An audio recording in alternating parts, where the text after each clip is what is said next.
মাঘ মাহটো ভোগালী বুলি এনেই নকয় নহয়নে? আজি আকৌ নিমন্ত্ৰণ এটা আছে মাহীৰ ঘৰত। দুপৰীয়া ভাত খাবলৈ মাতিছে আৰু আমি আহি পাই গ'লোহি। আহিছোঁ পুৰণি গুদামত। চাওকচোন গাঁৱত কিন্তু ইমান ধুনীয়া ঘৰটো আৰু ভিতৰখন মই আপোনালোকক দেখুৱাইছোঁ। ইমান সুন্দৰকৈ সজাই থৈছে আৰু এটা ধূলি আপোনালোকে নেদেখিব। ইমান সুন্দৰভাৱে ইয়াতে চাফ চিকুণ কৰি থৈছে মাহীয়ে। মাহী বয়সো হৈছে কিন্তু সঁচাই পৰিপাটিকৈ ঘৰটো সজাই থৈছে। আমি নোৱাৰিম আৰু ইয়াতে কাম কৰা মানুহো নাই। মাহীয়ে সকলোখিনি কৰে আৰু ঘৰটো ইমান ডাঙৰ, গোটেই ঘৰটো এনেদৰে মেইনটেনেঞ্চ কৰি থকাটো বহুত কঠিন আমাৰ কাৰণে। মাহীয়ে ইমান ধুনীয়াকৈ কৰি থৈছে আৰু এইফালে নতুনকৈ এইখিনি বনাইছে আৰু পুৰণা ঘৰ এইখিনি। ভিতৰখিনি নেদেখুৱাম বাৰু।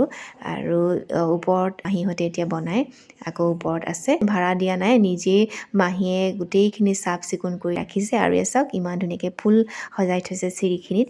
আৰু এতিয়া মই গৈ আছোঁ ওপৰত য'ত আমাৰ খানা হৈছে। আৰু আজি আমি সকলোখিনি লগ হৈছোঁ আমাৰ মামাৰ পৰিয়াল, মানে মানুহজনৰ মামাকৰ পৰিয়াল।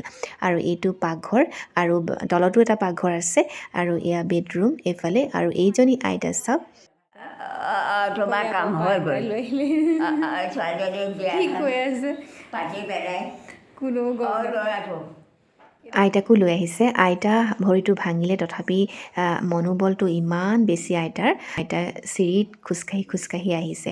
আৰু এইফালে মাহীহঁতে এয়া কামত ব্যস্ত হৈ আছে। মই ভিডিঅ' কৰি থাকোঁতে চাহ এয়া খালে কলিয়াবৰৰ এয়া মামীহঁত, ডাঙৰ মামীয়া। আৰু আহি পাই মানুহজনে পাচলি কাটিবলৈ ল'লে, যিহেতুকে বনোৱাত এক্সপাৰ্ট, গতিকে ৰখি থাকিব নোৱাৰে। আৰু এইফালে ডাঙৰ মামীয়ে কাপোৰ সলাই এতিয়া মানে কামতহে লাগিছে। আৰু এইফালে মানুহজনে বনাইছে লোকেল চিকেন, এইফালে মামীয়ে বনাইছে চব্জিখিনি আৰু মাছৰ তৰকাৰী বনাইছে। মই মাছখিনি ভাজি দিলোঁ প্ৰথমে, তাৰপিছত আৰু মোৰ আইটেম দুটাই আছে সহজ। এইটো হৈছে মই চালাডখিনি এয়া বনালোঁ, তাৰ লগতে মোৰ সদায় থাকে স্পেচিয়েল চাটনি। আৰু এতিয়া সকলোৱে খাবলৈ বহিছে। কলিয়াবৰৰ পৰা মামাহঁত আহিছে, এইটো হৈছে 2 নম্বৰ মামা। তাৰ লগতে সেই আমাৰ মানুহজনৰ ওচৰত বহিছে সৰু মামা, তাৰ লগতে এয়া হৈছে আমাৰ ডাঙৰ মামাৰ ছোৱালী। আজি আছিলে চিকেন ফ্ৰাই, লোকেল চিকেনৰ জোল, চালাড, চাটনি, ভাজি, দালি, এইখিনি সুন্দৰ এসাঁজ খালোঁ। ভাল লাগিলে সকলোকে লগ পালোঁ। নমস্কাৰ।